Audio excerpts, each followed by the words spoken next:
Senin 18 Maret 2024, Bawaslu Kabupaten Bekasi gelar sidang perkara aduan dari salah satu caleg PDIP, yaitu Muhammad Fauzi, terkait dugaan peralihan suara partai ke salah satu caleg, yaitu Martina Ningsih SE, terkait pelanggaran pemilu yang terstruktur sistematis dan masif atau TSM. PPK Pebayuran diduga melanggar pasal pemilu nomor 7 tahun 2017 tentang prosedur atau mekanisme yang berkaitan dengan administrasi setiap tahapan pemilu. Majelis Hakim yang diketuai oleh Saudara Khairuddin memutuskan bahwa PPK Pebayuran dengan sah dan meyakinkan telah melanggar undang-undang tersebut. Memutuskan, menyatakan terlapor ketua dan anggota PPK terbukti secara sah dan meyakinkan melakukan pelanggaran administratif pemilu, memberikan teguran kepada terlapor, ketua dan anggota PPK Pebayuran untuk tidak mengulangi atau melakukan perbuatan yang melanggar ketentuan perundang-undangan.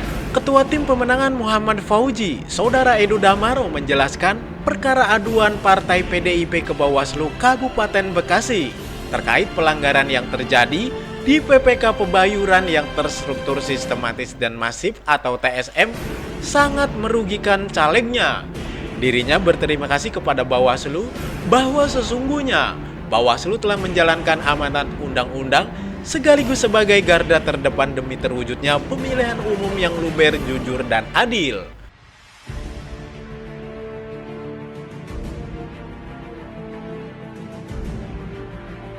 Kita melihat ya, kita akan lanjutkan ke pidana ya. Kalaupun memang ada temuannya, kita punya temuan lah yang memang terindikasi arahnya ke sana, nanti kita akan diskusikan dengan tim independen kita bersama dengan teman-teman PDI Perjuangan yang nantinya pasti akan kita follow up ketika itu memang tidak sesuai dengan hasil yang nyata di lapangan.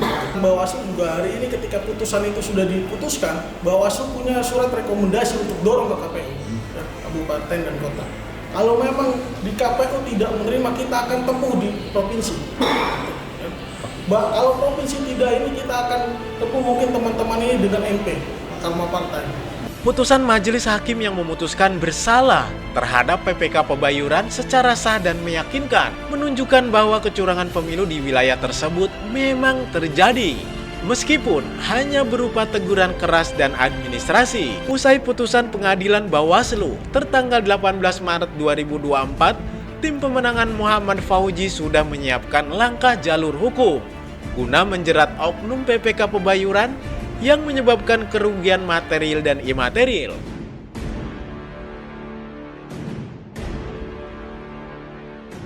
Yang pertama, dalam proses penanganan pelanggaran yang kita laksanakan ini kan berdasarkan laporan di awal itu ada 2 jenis dugaan pelanggaran ya. Yang pertama itu jenis pelanggarannya adalah administratif. Dugaan jenis pelanggarannya itu dugaannya melanggar peraturan KPU nomor 5 tahun 2024. Melanggar gitu ya Pak? Ya. Nah, hari ini kan kita putuskan secara administratif, berarti PPK Pebayuran tidak menjalankan peraturan perundang-undangan yang sudah dibuat. Ya, ini PKPU nomor 5 tahun 2024. Itu makanya kita juga kan secara hukum acara kita ada mekanismenya, gitu kan, ada hukum acaranya lah. Nah, dalam putusan kita itu tentunya memuat yang pertama kita nyatakan secara sah dan meyakinkan kalau memang dia bersalah, gitu kan. Kalau seandainya dia tidak bersalah, berarti kan kalimatnya itu dinyatakan secara sah dan meyakinkan tidak bersalah, kan begitu. Nah, sementara dalam proses laporan tadi yang disampaikan Abang itu kita nyatakan secara sah dan meyakinkan bersalah. Nah, terus gini Pak, dari kan keputusannya secara sah dan meyakinkan melakukan pelanggaran administrasi. Nah, setelah keputusan itu, langkah Bawaslu terhadap PPK Pebayuran itu apa Pak? Oke. Di poin keduanya kita meminta kepada KPU untuk melakukan teguran agar si terlapor tidak mengulangi. Begini, makna teguran itu memang sebenarnya kalimat yang ada di dalam Perbawaslu. Tinggal bagaimana kemudian KPU menyikapi putusan kita. Gitu. Nah, teguran ini kan banyak sifatnya. Bisa teguran keras, bisa teguran pemberhentian, bisa teguran secara tertulis. Ya bahasa kasarnya ringan, sedang, keras, kira-kira begitulah. Ya, sepertinya administrasi kalau dari pelapor itu pelanggaran administrasi sebetulnya mengerucut ke peralihan suara gitu Bang. Kira-kira ada dampak perubahan itu? Oke.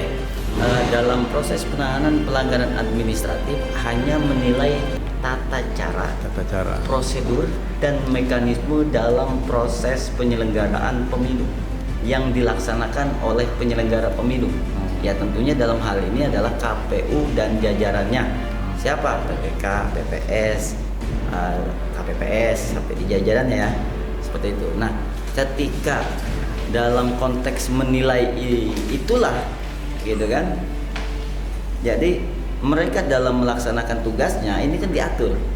Yang pertama misalkan lo harus begini, poin A-nya begini, terus selanjutnya harus begini.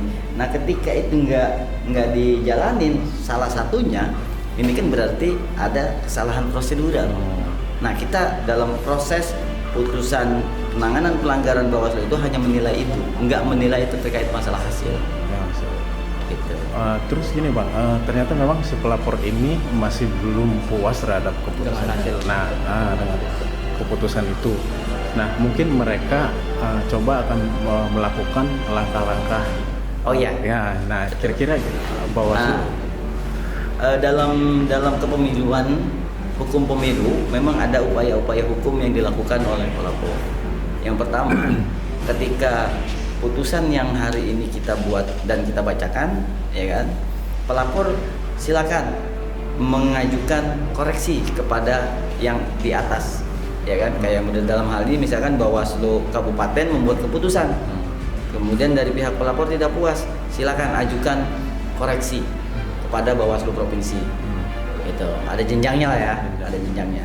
Nah, kemudian memang enggak semuanya teman-teman atau masyarakat kita ini paham terhadap peraturan perundang-undangan pemilu. Ya. Tadi mungkin yang disampaikan oleh pelapor ini mencakup secara hukum nasional. Ya kan? Baik ngomongin terkait masalah ITE, kemudian KUHP dan KUHP, gitu kan? Kemudian undang-undang yang lainnya, gitu kan? Nah, itu mah ada mekanisme dan tata cara sendiri. Kita punya hukum acara sendiri dalam hal proses penanganan pelanggaran pemilu. Atau misalkan yang tadi disampaikan, kok di sini sifatnya hanya teguran saja, kenapa nggak langsung dipidanakan? Loh, kita kan yang tadi saya sampaikan bahwa si pelapor ini kan dalam laporannya ketika kita lakukan kajian awal ada 2 jenis dugaan pelanggaran. Satu, pelanggaran administratif yang sifatnya hanya menilai tata cara, prosedur dan mekanisme sesuai dengan peraturan yang ada, hanya menilai. Nah, yang kedua terkait masalah pidana. Ya tentu kalau masalah pidana yang tadi mungkin pelapor sampaikan, bisa saja misalkan kita bahas dengan teman-teman polisi dan kejaksaan, PPK kita nyatakan bersalah dan kita naikkan kepada penyidikan, kemudian kita naikkan lagi ke sidang pengadilan. Ini beda, ada dua hal yang harus dipahami oleh teman-teman. Kira-kira begitu. Dari Kabupaten Bekasi, Rian untuk Tri Berita mengabarkan.